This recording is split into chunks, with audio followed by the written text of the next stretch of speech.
며느리가 안방 문을 살짝 열고 들어오는 소리에 저는 눈을 감은 척했습니다. 제가 잠든 줄 알았는지 서랍장을 조용히 뒤지기 시작했습니다. 손전등 불빛이 서류함을 비추고 있었습니다. 저는 숨을 죽인 채 실눈을 뜨고 지켜봤습니다. 효부라고만 믿었던 며느리의 낯선 모습이었습니다. 안녕하세요, 여러분. 오늘은 조금 특별한 이야기를 들려드리려 합니다. 이번 이야기는 실화가 아닌 창작 드라마입니다. 하지만 우리 주변에서 충분히 있을 법한 이야기이기도 합니다. 편안한 마음으로 함께 들어봐 주시길 바랍니다. 저는 73 강만수입니다. 2년 전 아내를 먼저 하늘로 보냈습니다. 혼자가 된 저를 위해 큰아들 부부가 먼저 손을 내밀었습니다. 며느리 정아영이는 처음부터 살갑게 저를 챙겼습니다. 아버님 모시고 싶다며 방까지 새로 꾸며주었습니다. 끼니마다 좋아하는 반찬을 챙기고 병원도 꼬박꼬박 데려다 주었습니다. 동네 사람들은 다들 저를 부러워했습니다. 요즘 세상에 저런 효부가 어디 있냐며 칭찬이 자자했습니다. 저도 처음엔 그저 감사하고 미안한 마음뿐이었습니다.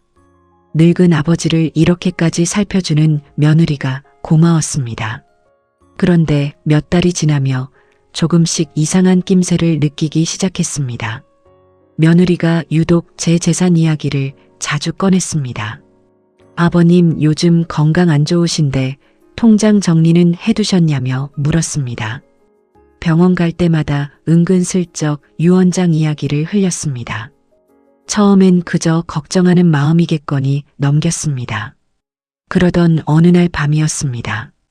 잠자리에 들었는데 안방 문이 조용히 열리는 소리가 들렸습니다.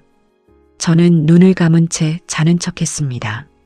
며느리가 살금살금 들어와 서랍장 쪽으로 다가갔습니다. 손전등 불빛이 제 서류함을 비추기 시작했습니다. 저는 숨을 죽인 채 실눈을 뜨고 그 모습을 지켜봤습니다. 며느리는 서류함 안에 통장과 등기부등본을 뒤적이며 휴대폰으로 사진을 찍고 있었습니다. 저는 그 순간 심장이 철렁 내려앉았습니다.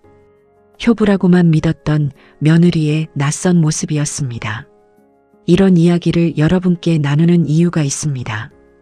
그날 밤 이후 제가 어떻게 상황을 파악하고 대처했는지 나눠보고 싶었습니다. 다음 날 저는 겉으로는 아무 내색도 하지 않았습니다. 대신 조용히 상황을 지켜보기로 마음먹었습니다. 며칠 뒤 며느리가 아들 몰래 통화하는 소리를 우연히 들었습니다. 친정 오빠로 보이는 사람과의 통화였습니다.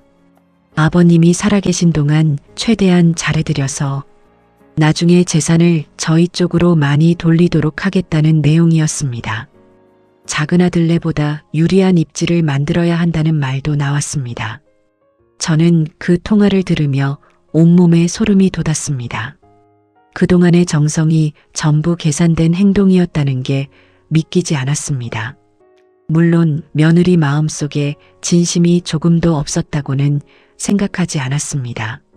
하지만 그 안에 이런 계산이 깔려 있었다는 걸 알고 나니 지금까지의 모든 순간이 다르게 느껴졌습니다. 저는 그날부터 며칠을 곰곰이 생각했습니다. 화를 내며 당장 따지고 싶은 마음도 컸습니다. 하지만 감정적으로 대응하면 집안이 크게 시끄러워질 것 같았습니다. 이제 제가 그 이후 어떻게 현명하게 대처했는지 말씀드리겠습니다. 첫 번째로 저는 먼저 변호사를 찾아가 상담을 받았습니다. 제 재산 상황을 정확히 파악하고 앞으로 어떻게 정리할지 자문을 구했습니다. 두 번째로 저는 제 명의의 모든 통장과 부동산 서류를 집이 아닌 안전한 곳에 별도로 보관하기로 했습니다. 은행 대여금고를 이용해 누구도 함부로 열어볼 수 없게 했습니다. 세 번째로 저는 유언장을 미리 작성해 두되 그 내용은 아무에게도 알리지 않기로 했습니다. 재산을 어떻게 나눌지는 온전히 제 뜻대로 정리해 두었습니다. 네 번째로 저는 겉으로는 평소와 다름없이 지내기로 했습니다. 며느리를 몰아세우거나 의심을 티내지 않았습니다. 괜히 갈등을 키우기보다 차분히 지켜보는 편을 택했습니다. 다섯 번째로 저는 작은 아들 부부와도 자연스럽게 연락을 늘렸습니다. 한쪽에만 치우쳐 있던 관계의 균형을 조금씩 맞춰나갔습니다. 작은 아들 내외도 반가워하며 자주 안부를 물어왔습니다. 여섯 번째로 저는 제 노후 계획을 스스로 세우기 시작했습니다. 건강할 때 실버타운을 미리 알아보고 상담도 받아두었습니다. 혹시 모를 상황에도 자식들에게 전적으로 기대지 않기 위해서였습니다. 몇 달이 지난 어느 날 며느리가 조심스레 말을 꺼냈습니다. 아버님 요즘 건강도 안 좋으신데 재산 정리는 어떻게 하실 계획이신지. 저는 담담하게 이미 다 정리해 두었다고만 답했습니다. 구체적인 내용은 말씀드리지 않았습니다. 며느리의 표정이 살짝 당황하는 게 보였습니다. 저는 그 모습을 보며 마음이 편안해지는 걸 느꼈습니다. 더 이상 며느리의 페이스에 휘둘리지 않는다는 확신이 들었기 때문입니다. 시간이 흐르며 며느리의 태도도 조금씩 담담해졌습니다. 이제는 예전처럼 과한 친절이나 은근한 질문도 줄어들었습니다. 오히려 그러면서 관계가 더 자연스럽고 편안해졌습니다. 계산이 섞이지 않은 진짜 일상의 모습에 가까워진 것 같았습니다. 저는 지금도 며느리를 완전히 미워하지는 않습니다. 사람 마음이라는 게 완전히 순수하기만 하기도 어렵다는 걸 이해합니다. 다만 저는 제 스스로를 지킬 수 있는 방법을 찾았고 그 이후로는 마음이 훨씬 편안해졌습니다.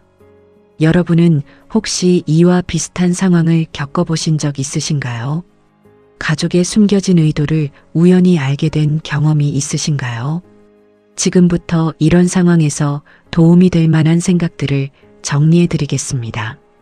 첫 번째로 의심스러운 상황을 발견해도 바로 감정적으로 터뜨리지 마세요. 먼저 정확한 상황을 파악하는 게 우선입니다. 두 번째로 중요한 서류와 재산은 반드시 본인이 직접 관리하세요. 가족이라도 예외를 두지 않는 것이 안전합니다. 세 번째로 유언장은 미리 작성해 두되 내용은 신중히 관리하세요. 전문가와 상담하여 법적으로 확실하게 정리해 두는 것이 좋습니다. 네 번째로 한쪽 자녀에게만 치우친 관계라면 균형을 맞춰보세요. 여러 자녀와 골고루 소통하는 것이 여러모로 안전합니다. 다섯 번째로 노후 계획은 자녀에게 전적으로 기대지 말고 스스로 준비하세요. 선택지가 있어야 어떤 상황에서도 흔들리지 않습니다.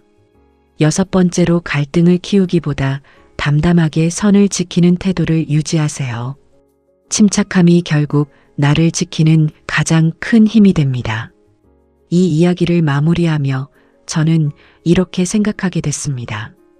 효도라는 것도 순수한 마음과 계산된 마음이 뒤섞일 수 있다는 것을요.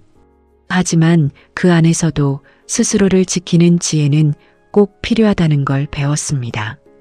무조건 의심하며 살 수는 없지만 무조건 믿기만 해서도 안 된다는 걸 깨달았습니다. 지금 저는 여전히 큰아들 내외와 한 지붕 아래 살고 있습니다. 다만 예전과 달리 제 삶의 중심은 확실히 제가 잡고 있습니다. 그것만으로도 마음이 훨씬 든든하고 평안해졌습니다. 이 이야기가 여러분께 어떤 울림을 드렸을지 궁금합니다. 여러분은 이 이야기를 들으며 어떤 생각이 드셨나요? 비슷한 상황을 겪으셨거나 주변에서 들어보신 적 있으신가요? 여러분이라면 이런 상황에서 어떻게 대처하셨을 것 같으신가요? 댓글로 여러분의 생각을 편하게 들려주세요. 여러분의 다양한 의견을 기다리겠습니다. 오늘 이야기가 흥미로우셨다면 구독 부탁드립니다. 좋아요와 알림 설정도 꼭 눌러주세요. 여러분의 작은 응원이 저희에게 큰 힘이 됩니다. 앞으로도 흥미진진한 이야기로 찾아뵙겠습니다. 오늘도 시청해 주셔서 진심으로 감사합니다. 건강하시고 지혜롭고 평안한 하루 보내시길 바랍니다. 다음 영상에서 또 다른 이야기로 뵙겠습니다. 그때까지 건강하세요. 감사합니다.